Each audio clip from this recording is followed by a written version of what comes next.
Hi there, it's Kevin with RogueDeckBuilder.com here with this week's episode of the Market Monday. Now, this week I'm not going to do anything too snazzy.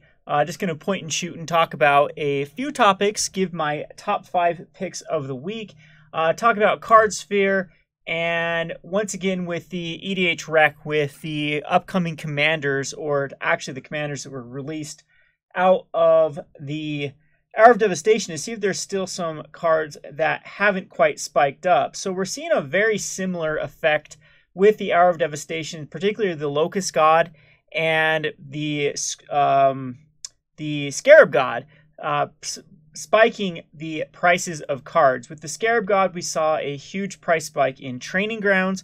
I think Training Grounds can go in the Locust God, but the Locust God isn't as dependent on the Training Grounds card. We actually sold a bunch of copies out at $13. I think we spec'd into those a while ago, about a year ago, at $5 a piece. So that was a good double up that we were able to make.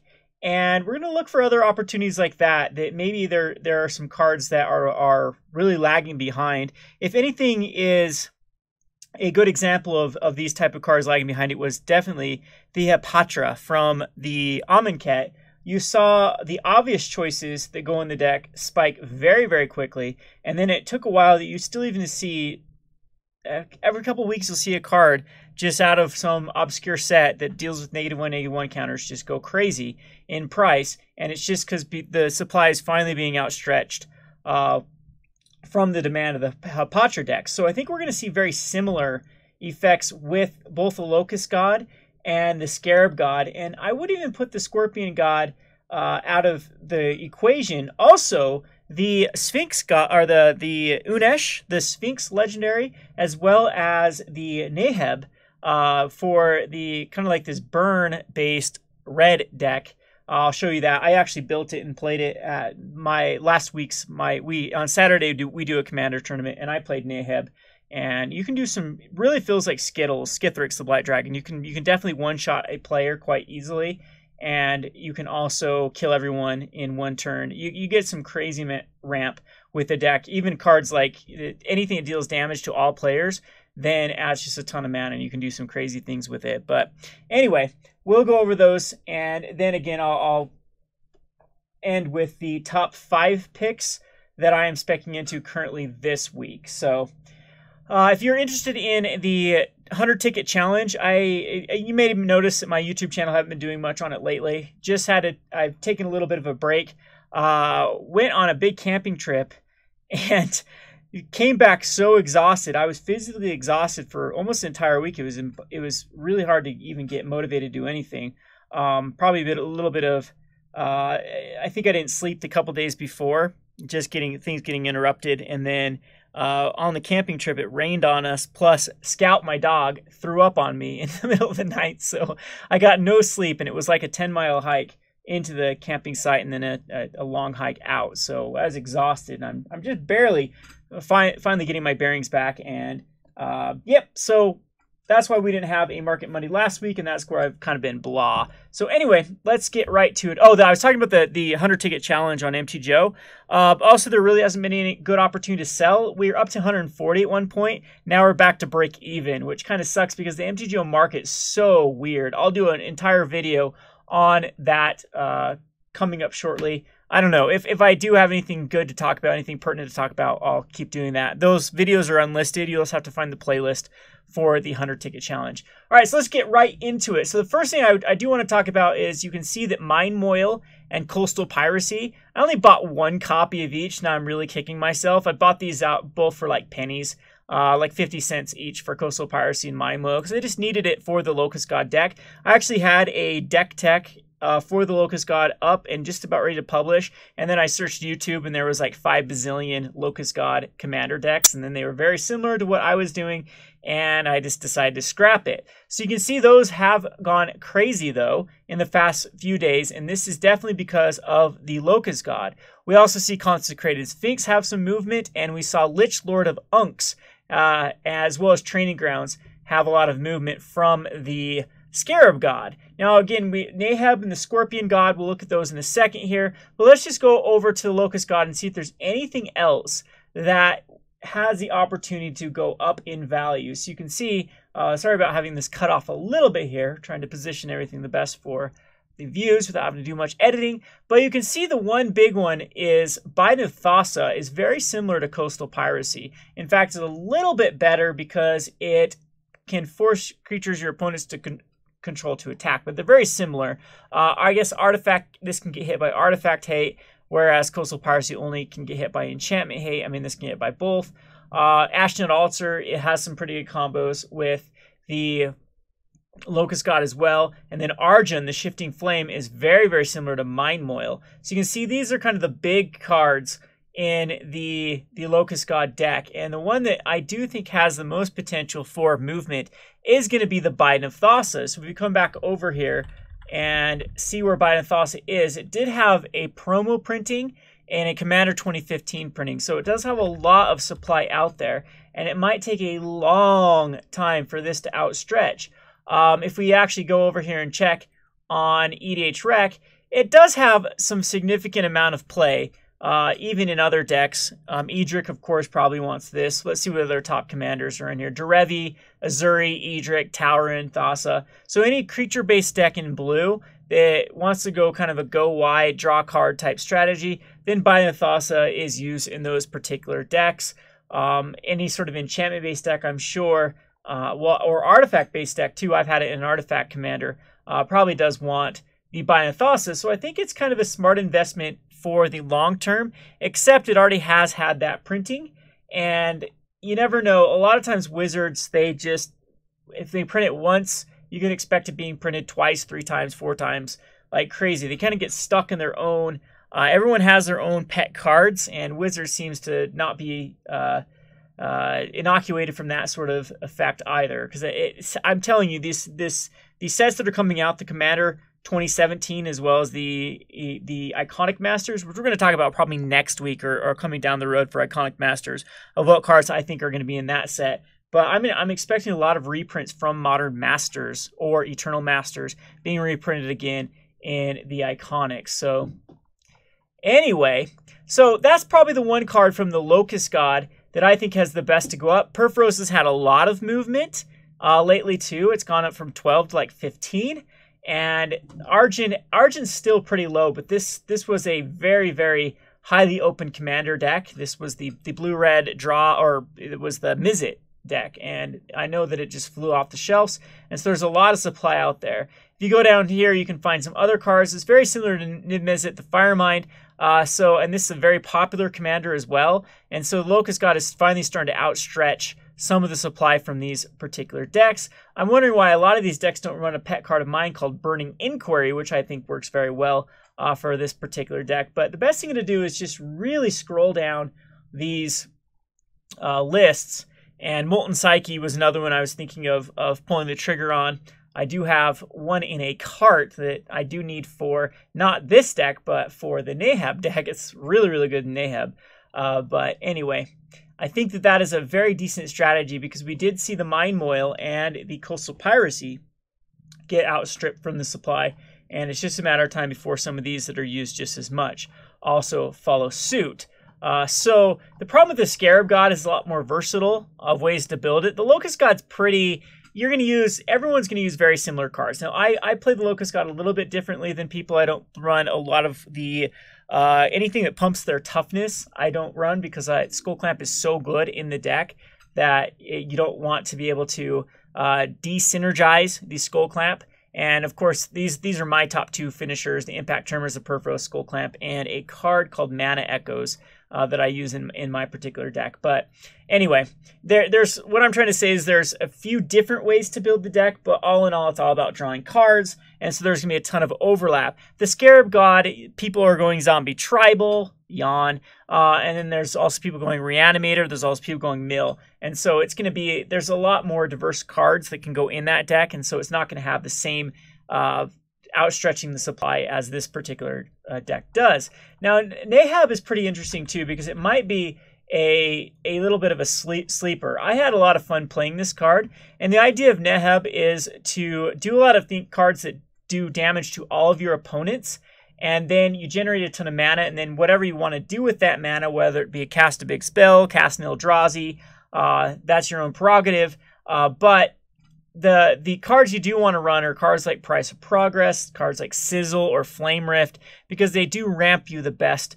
Heartless Hitsuga, of course, is a very, very good card for this. And you can kind of go down this list and see. I don't know, though, if this is going to be as popular as either the Locust God or the Scarab God, but eventually all of these cards should start to be going up in value. The Fiery Confluence is a really good card in that particular deck. It's by far one of the ones that I want to see the most of, but you can just scroll down these lists and look for cards. Again, I'm not picking anything particular out. I think there's still some time before Naheb starts to outstretch it. So the same thing can be said about Unesh. It's starting to get a little more traction in the Commander community. But going forward in your investment strategy, this should be very, very, very top of the tier of things you want to look for when a new set comes out, is how popular these commanders are, and then pulling the trigger on cards that synergize with them. Coastal Piracy and Mind Moil were a duh. Trainer Grounds was a duh. Those are just very smart investments. You make your return very quickly. I still need to go through Ixalan spoilers and really pick it over with a fine comb. I've glanced at it here and there. There's a lot of debate if that's ethical or not, but I mean the information's out at this point. I think that one of these videos will have to dedicate an entire video to trying to figure out how Standard's going to work with Ixalan with what the information we know. And I didn't see any commanders that really stood out. They're very awkward. Like none of them had a lot of commander appeal until we know more. Like a lot of them were like new tribals. We don't have any other cards that so dinosaurs, they don't exist. Pirates, they don't really exist. And then so there's nothing really to pick up at this moment that really helps them. All right, though, so that's kind of my commander spiel for the day. Now let's get on to my top 5 picks for the week, for this particular week that I am investing in. Now, we have the Pro Tour coming up. You are wanting to be glued to the computer screen for the Pro Tour. I'm not going to talk much about the Pro Tour because it's kind of, I've talked about it in past videos. So you can go back in my Market Monday videos and just find one that was right before Pro Tour. And basically you want to keep your eye on day 1, pull the trigger on midway through day 2 on the decks that did well, and then sell on day 3. You don't want to keep onto these cards, especially this is a set that, or a format that is rotating within a few months. So even cards that are sticking around from Amonkhet and Kaladesh blocks, they might not find a new home in the updated, basically the updated standard once everything goes away. Now, Kaladesh mechanics do seem very, very pushed, so I think the energy and artifacts are here to stay. Even with a Braid, as popular as a Braid is, it still doesn't seem like it's very good at shutting down the artifacts. So that leads me on to my number 1 pick, which is going, or not my number 1, my number 5 pick, which is going to be Toolcraft Exemplar. Now, the reason I like Toolcraft Exemplar is we lose Thraben Inspector, but I think it's pretty much 6s because we get treasures. Now, there hasn't been anything that really creates a treasure as efficient as Toolcraft, as Thraben Inspector creates a clue, but there is still things that do create treasures. So it's very easy. Those treasures are artifacts. They're tokens, artifacts, and it's very easy to get the Toolcraft Exemplar online. Toolcraft Exemplar still also synergizes with Heart of Karan and Scrappy Scrounger. So I don't think it's that big of a deal to lose one card, the Thraben Inspector. This is still going to be an archetype that is very, very powerful. Even with the amount of Braids out there, they still have to answer your Heart of Karan. That's what makes Heart of Karan so good, is if they use a 2-mana spell to kill it, okay, maybe you've even got in for 4 by the time they actually do. But it's just, you have to answer or you're taking way too much damage to the face. Same thing you go with Toolcraft Exemplar. To me, it's worth a gamble because right here, lowest price ever, 68 cents. This card has been historically one of the most played cards in Standard since it's been out there. It's been in Marty vehicles since the beginning. I think that people are still very successful with Marty vehicles. It wouldn't surprise me if Marty vehicles won the Pro Tour, as all of the pieces are there. You still have the Gideon, you still have the Archangel Avacyn, you still have the Unlicensed Disintegration, the Scrappy Scroungers, the Heart of Karans. All of those are still there, and Toolcraft Exemplar has been in almost all, if not all, of the Marty vehicle strategies, whereas cards like Veteran Motorist and Dapala and Thalia are interchangeable. Sometimes people will even run like Glory Seeker in these particular builds. Whereas though Toolcraft Exemplar has almost always been the premier one drop for the deck, and 68 cents just seems so low to me. We're starting to see a lot of movement in Kaladesh Mythics that, like, Chandra is going crazy right now. We have like Angel of Inventions is going up. So we are seeing the supply finally get outstretched for Kaladesh, even though this set was just opened up like crazy. It's just a matter of time before the rares also will start to recover. And this one to me is worth the risk. Yes, this could go into obscurity and obsolete and not see any play because it does need, it's a workaround card, so it needs to be paired with other things. But I think that the vast majority of cards, save the Thraben Inspector, are from Kaladesh onward that synergize with Toolcraft Exemplar, and we are getting those treasures, which is huge for synergy with this particular card. All right, on to another card. The next one that I want to talk about, my number 4, is going to be the Spire of Industry. And the reason why I'm picking this card is very similar to Toolcraft Exemplar, because you can see it's at that magic lowest price. Now, this card reminds me a lot of Collective Brutality. Collective Brutality also saw a ton of play in Modern when it came out. Let's just pull up Collective Brutality really quickly here. So we'll do a little bit of a comparison. So Collective Brutality saw a ton of play when it first came out in Standard. And it did kind of the same thing. It saw very little play in Standard, but saw a lot of play in Modern. And then started going up, and then just slowly has been climbing. Climb, all the way to $11, still going up. And this is very little pressure from Standard. You can see that it doesn't even have any Standard lists here at all. And it's all coming from Modern and Legacy.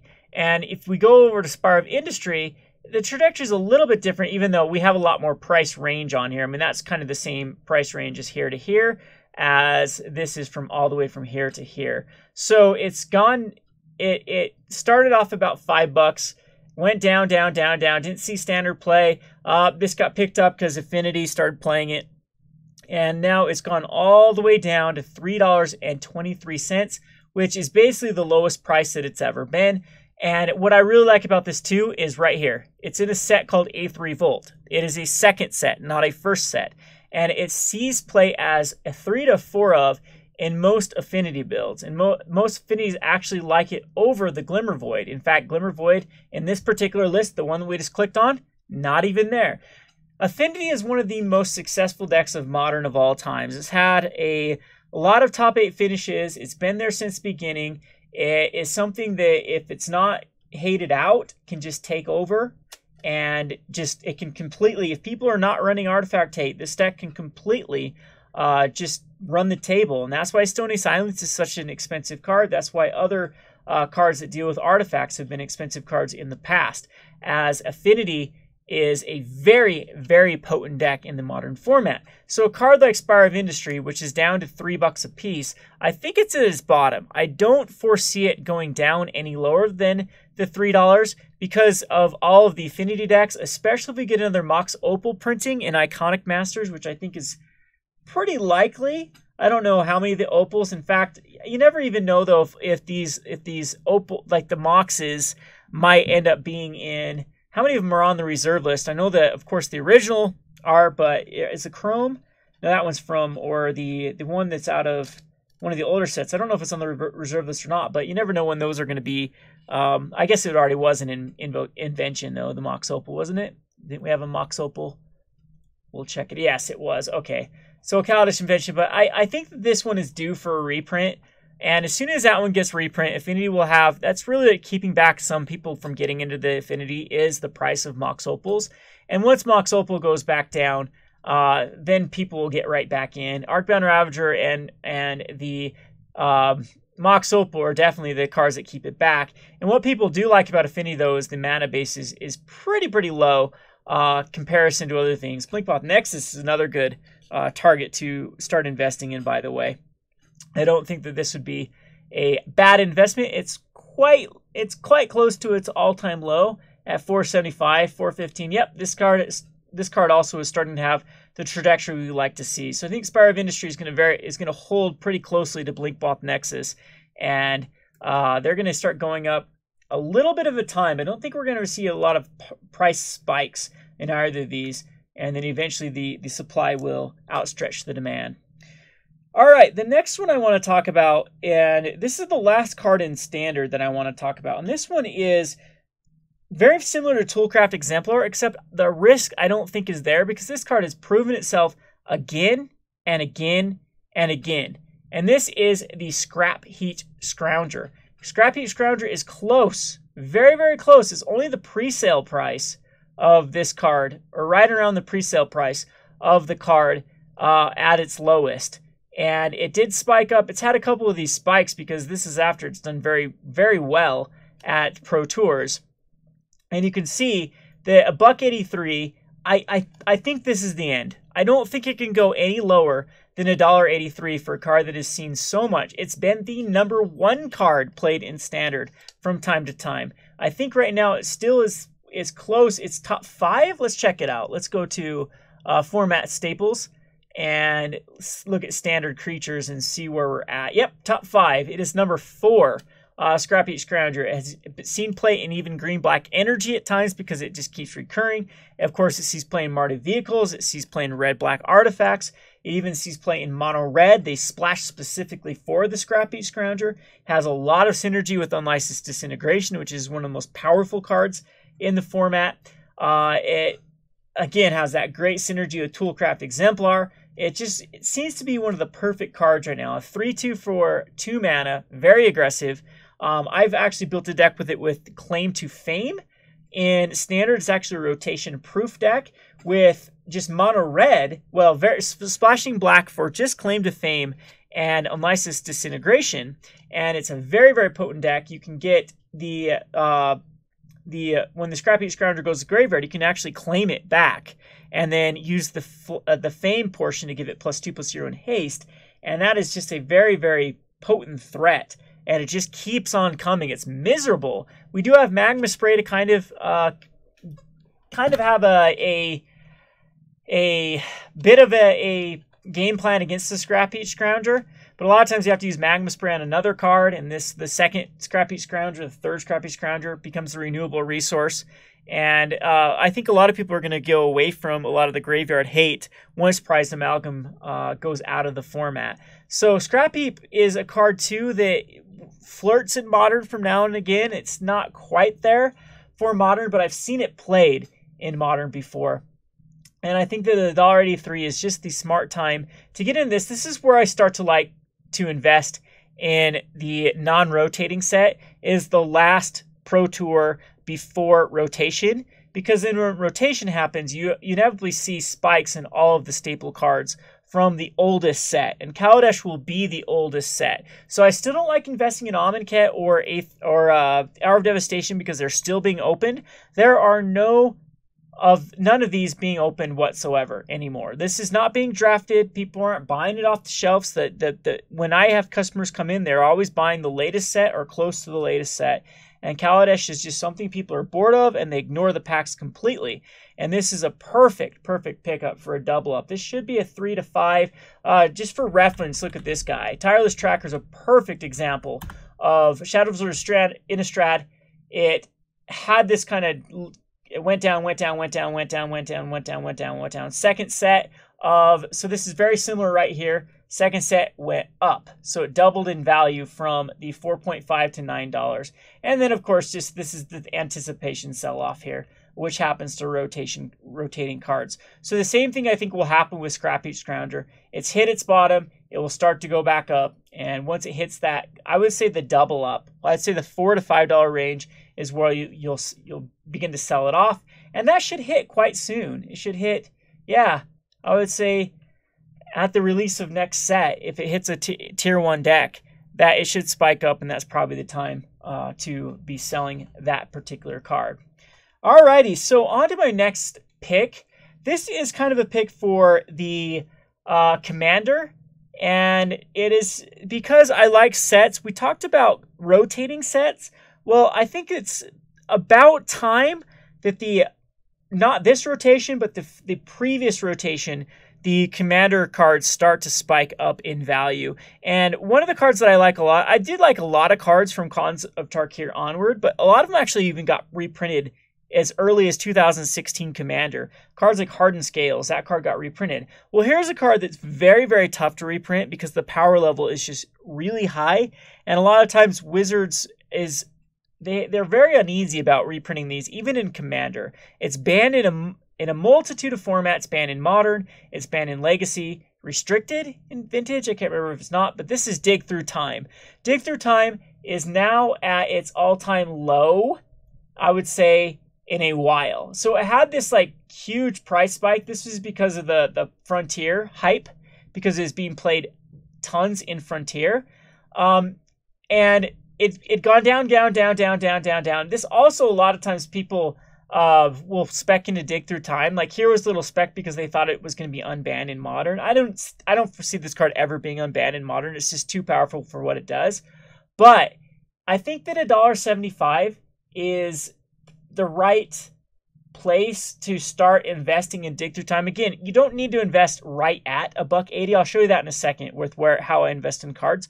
I think you can get this for half off. You can get this for like $1 to $1.25. And the reason I like it so much is this number right here. It's in over 10,000 decks of the EDH rec. That means a bunch of these decks have put it in. It's in very popular decks. Yidris is starting to be the flavor of the week. People have got bored of Atraxa. They've got bored of... It went Atraxa, then it went Brea, and now people are starting to play Yidris like crazy. And in fact, I bet if we look at the top commanders for this week, is it still number one? No, it was number one last week, but it looks like Atraxa's back up.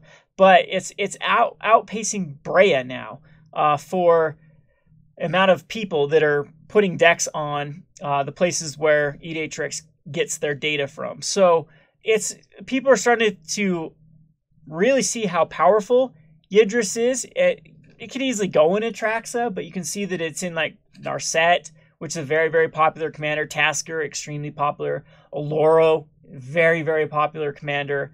Mizzix was as well. And the more blue commander decks that want to filter through their deck to find specific cards, the more this card will be played. So I think that this is pretty low for a card that's very, very tough to reprint. You never know if it'll ever be unbanned in Modern. The whole thing is it wasn't really Dig's fault. It was Treasure Cruise's fault. And the reason why they banned Dig Through Time when they banned Treasure Cruise is they just assumed that Dig Through Time would be the replacement for Treasure Cruise. So they wanted to get rid of those archetypes, or at least nerf those archetypes, the blue draw spell decks. Then they needed to both get rid of Treasure Cruise and Dig Through Time. So that was their justification, but we've seen other bans like that in the past that had no real numbers to support them get unbanned in the future. So I don't foresee it personally. I think it'd be bad for the format, but you never know with the modern shakeups if Dig Through Time could be unbanned. If this card ever does become unbanned, then the sky's the limit for how much this card can go up, because it has everything going for it as far as what causes card spread. It's blue. It draws cards. If it gets unbanned, it goes crazy. Alrighty, so on to my number one, and this had a reprint in the Archenemy, and this is Sword of the Animist. And I like this because this is just out of personal experience. I cannot keep this card stocked at all. And it had this trajectory with Origins where it didn't have any pressure from Standard, and then it just started going crazy. So the pre-sale Commander players bought it out. Didn't see any pressure from Standard, so it went down, which is typical. These are Commander cards. They pre-sale great. Then the supply outstretches the demand because of drafters, and then it starts going back up, and then it went back down again because of rotation, and then it just started going up, up, up, up, up. And if you follow this curve here, it would be, at this point, it would be 4-ish, 425, but it did get this reprint in Archenemy. Now, I don't think Archenemy is enough to really affect the price long term. And you can see that it also is starting to recover at its all-time low at 2.4. And I think that this is going to start going back up. It's going to see its $4 by the end of the year is what I'm calling. So this is one that I think is very, very safe. If you've never played this in Commander, it can literally be shoved in every Commander deck. Well, almost every Commander deck. Because Commander decks want ramp. It's a very quick ramp spell. It's very easy to throw on any old creature. Even green decks will throw it, and they'll throw it on a land or elf and attack in and get a land. And it's actually a pretty powerful equipment. And what makes it so good in Commanders is usually always one open player to get that free land. And again, you can put this on your cards that are usually you don't want to attack because you don't want them to die, or they just don't have any value if they're attacking. You can throw this even on a Birds of Paradise, and it can get value and get that land. So Sword of the Animist, I think, is probably, out of all the cards that I've scoured, probably the best card to start investing in. Is this reprintable? Absolutely. This could be in Commander 2017, and I could be like, oh, great, here we go with it. You got to be very, very careful with some of these cards because we do have a set that's coming out. But as soon as the Commander 2017 are spoiled and this card is not on it, that's definitely the time to pull the trigger on the Sword of the Animist. So that's kind of my rundown for my top 5. You know, I'm kind of spread into various formats. Usually right now I'm really focused on the Pro Tour, but if you go over to the metagame for Standard, it is all over the place, and if you've played in Standard, it also is all over the place as well. I don't think I've ever played a 5-man tournament without running into a Torrential Gearhulk deck, or a White-Blue Monument. Those seem to be the big two out of the format at the moment. Apparently, Marty Vehicles is still strong. Mono Red Aggro is everywhere now, too. Yeah, these are the big 3. You run into some Pummelers and some energy decks every now and again. And a lot of these other flavors of the red aggro decks are there. Teamer Energy is still pretty popular.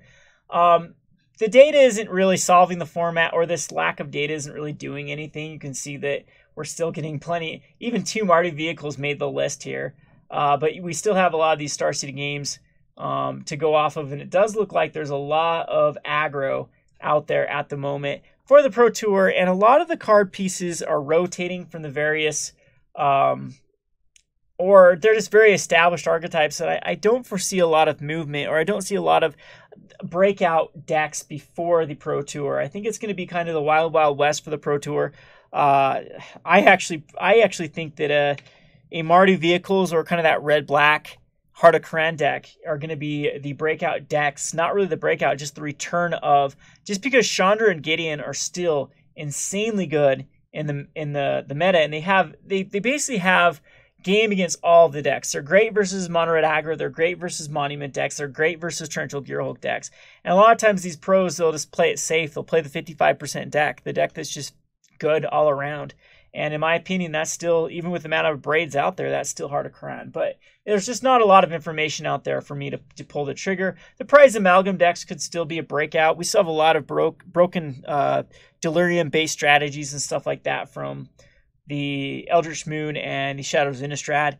Maybe one last hurrah to those type of things. But again, it's just not really anything that I would bet the house on at this time. I'd like to keep this more for things that I think are a lot less risky. And going down the list, Toolcraft Exemplar, it's just too cheap not to invest in. The risk or the reward to me is just outstretching the risk. Spire of Industry is a duh. It's going up. It's now a modern staple. Scrappy Scrounger is a duh. It is going to see play after rotation. Let me repeat that. Scrappy Scrounger is not going anywhere. It's too powerful a card not to see play for its entire life in Standard. Dig Through Time, really, really low right now. If a format like Frontier ever takes off, it's going to have that double up again. If not, the Commander decks eventually are going to outstretch it. Sword of the Animist just got a reprint. I think it is its lowest. It's very, very popular in Commander, and I think that it's going to have a double up by the end of the year. Anyway, that's the too long didn't watch version of the Market Monday. I apologize again for not having anything snazzy, but we'll get back on track of things here at Rogue Deck Builder in the upcoming months. Summer is winding down. Like I said, I'd rather be out and about camping and fishing and running around with the dogs, getting thrown up in the middle of the night. My scout. Oh, that was so disgusting, by the way. Wake up to this. Never mind. We won't even talk about it here. But yeah, and fall, I'll be a lot more active in the Magic the Gathering scene. There's a lot to talk about right now. People have asked me why I haven't talked about kind of the drama that's been happening. I'm just not as interested in those type of things as I used to. But the market is still something I'm very interested in. I still like brewing. If you have watched a lot of my top 10 videos, I've actually got some other decks. I've got a sweet brew with SRAM and the cartouches, which is really, really fun. Very explosive. And I'll have to showcase that coming up. Anyway, this has been Kevin with RogueDeckBuilder.com. Thanks for watching.